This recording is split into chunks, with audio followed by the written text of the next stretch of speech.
Today we're looking at Scott's 2015 Golf GTI, obviously early Mark 7.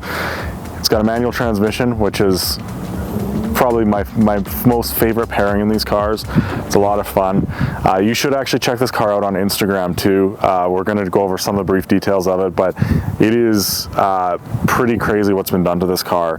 His Instagram is @overbuilt_golf, and that is no joke. This thing is overbuilt to the nines, and it is an absolute riot to drive. Just a few things. I actually have to pull my phone out and look at the list because the list is so extensive. We're going to include that in the description below, just so you can actually see everything that's been done, because we're only going to be able to get to like a small amount of it. He's got an integrated engineering built short block with 83mm forged pistons, I-beam rods, Molly bearings. It's got an LHX 475 turbo, all the other supporting mods that you'd expect: bigger diverter valve, engine transmission mounts, intercooler, different coil packs, racing plugs, you name it. Lots of stuff has been done to it. The car is normally running a 91 octane tune done by AFR AutoWorks, 473 wheel horsepower and 505 pound-feet of torque. So this thing is no slouch. Running E85, it is well over 500 horsepower as well, and it is just an absolute blast to drive. Definitely not your average Golf. You know that a normal GTI, I should say, is just a really fun car, and this just takes it to the absolute extreme. As you can see, it is very OEM plus looking on the outside. It's nothing too crazy. It's got really nice NK wheels. It's got a little bit extra tinting around the headlights. Of course, it's got the nice two-tone Volkswagen emblem as well, and it just looks really good in my opinion. Really enjoy this car. It has the plaid interior, which is also one of my favorite options on these cars. I think as soon as you go to the leather, you just kind of miss some of that character that you get with the Jackie cloth or the Interlagos cloth, or whichever generation of car you have. It doesn't matter. I love the plaid. Now looking at the back of this GTI, you'll notice a few things right off the bat. It's got the OEM European style taillights on it. They've been tinted, so nice little dark accent to it. Blends in really well with the black on the car, but still stands out just that little bit. He's got the Maxton spoiler extension, and he's got the rear spoiler delete on the sides. It's got the CTS turbo back exhaust, non-resonated setup on it. And again, it's just a really nice kind of OEM plus look in my opinion. And if you didn't know what was done to this car, you'd just never realize. Just having a quick look at the interior on this, I mean, it's a stock 15 GTI, not really anything special about the interior. So straight away, first thing to kind of check out here, it's got a Cobb shift knob, nothing really too special there, but it is a nice, really nice, a little bit shorter shifter feel. The biggest thing here though is that there is quite a bit in the way of transmission mods as well. So he's got upgraded bushings, upgraded shifter forks. This is running an ACT 6-puck clutch as well. The clutch pedal feel, however, is really similar to stock. It's not a whole lot more stiff. But the one thing that we do point out is that the grab point for this clutch is really quite high up, and once it grabs, it doesn't stop. It's very grippy. Pretty easy to stall this car, and both Jeff and I have quite a lot of experience driving manual transmission. So it takes a little bit of finessing, but once you get it, then you know you're off. Very notchy, very strong shifts, and they're very close ratio, really close together. Going from one gear to the next is literally that tight. It's got a Cobb access port as well with gauge display and an APR boost gauge. Just standard issue, especially with this sort of a setup. Otherwise though, stock GTI interior. I mean, you've got AM, FM, Bluetooth, touchscreen infotainment system, dual zone climate control, heated seats, so on and so forth. It's got a sunroof, really nice touch, especially in these cars. I find the sunroof's quite a bit bigger than most hatchbacks of this size, it's really nice. It's almost like a panel roof.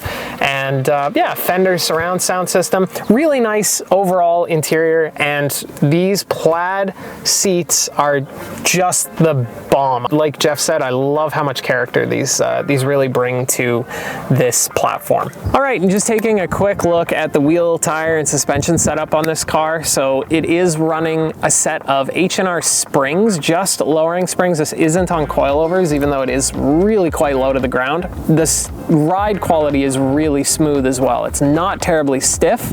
So I originally thought it was coilovers, but it makes a lot of sense that it isn't because of the quality of the ride. Little bit, it could do with being a tiny bit stiffer going around corners. It does still handle extremely well, no doubt about it. But for the kind of power that it's putting down, I'm sure, you know, a coilover setup in the future would benefit it for sure. Looking at the wheel and tire setup here, it's currently on a set of NK NTO 3s wrapped in Bridgestone RE71R rubber. These tires are a 235/40/18, so they are fairly narrow, all things considered, for the kind of power that it's putting down. But these cars were never intended to make 500 horsepower.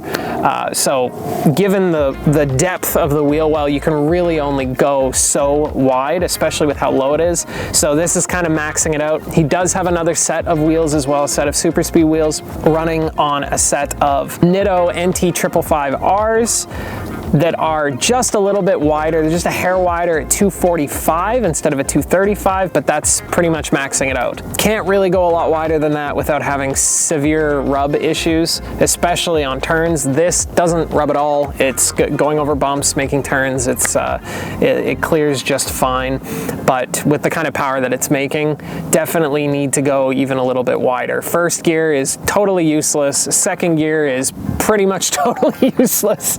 And even third gear, until you're up to speed, it still breaks loose. So this car just, yeah, it's got a lot of power, but not really a whole lot of places to put it.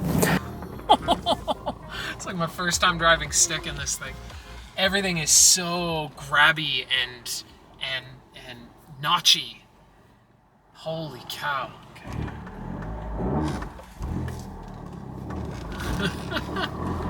Well, I haven't installed it yet, so that's good. So far, so good. Oh, gosh. Yeah, see, like, the clutch catches really high up, too. Like, a lot higher than I'm used to. Whoa. It rides nice. It's really smooth. Okay, we're just getting her a little warm, but it is warm. Just put it... Oh, God. Oh. So that was like not even quarter throttle. Yeah. So it's currently on the 91 octane tune. Yeah. That's 430 horsepower. I guess it can also do, what did he say, 475 horsepower on 91? On 90, yeah, on 91, a little bit more aggressive, a little bit more boost. Because right now, well, let's see. Second gear's a write-off, but it's like well over 25 pounds of boost right now. So I assume just a little bit more boost turned up, and that gets it to the 475 mark. And then he was saying that on E85, it has the potential to do just over 500, which is insane in a front-wheel drive car. Like, he even said first gear burnout, second gear burnout, third gear you might hook, might. Yeah. Now the last time that I drove this car, it was not quite set up like it is now, but it was still extremely fast, and it was -5 Celsius out. Oh. And God, yeah, no. It could not hook.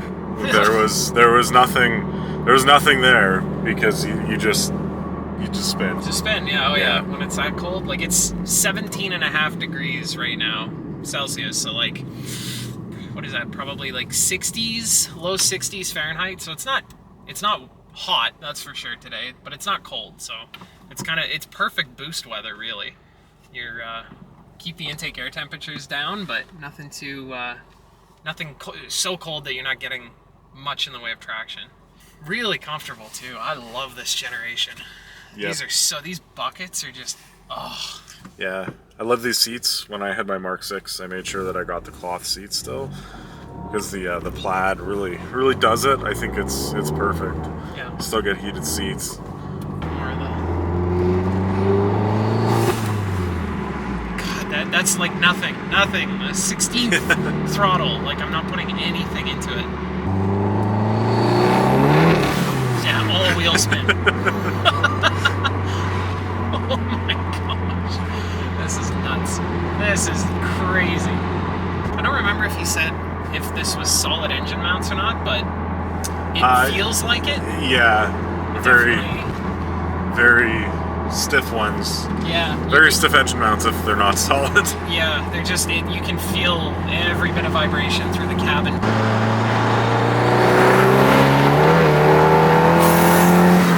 Jeez.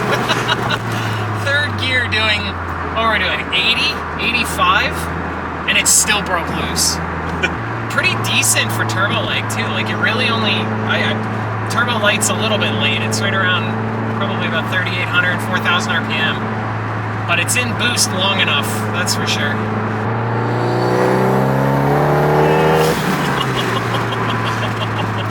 Whoa! That hooked. That hooked the whole time, and that felt really good. Yeah. All right, Jeff's turn. That is, yeah, that is super notchy and direct. Right? It's crazy. Yeah. The shifter's just... Yeah, see what I mean?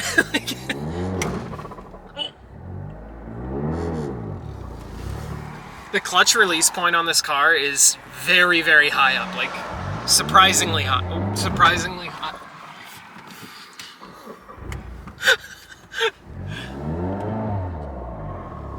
Oh, and we're off! It's not what I'm used to.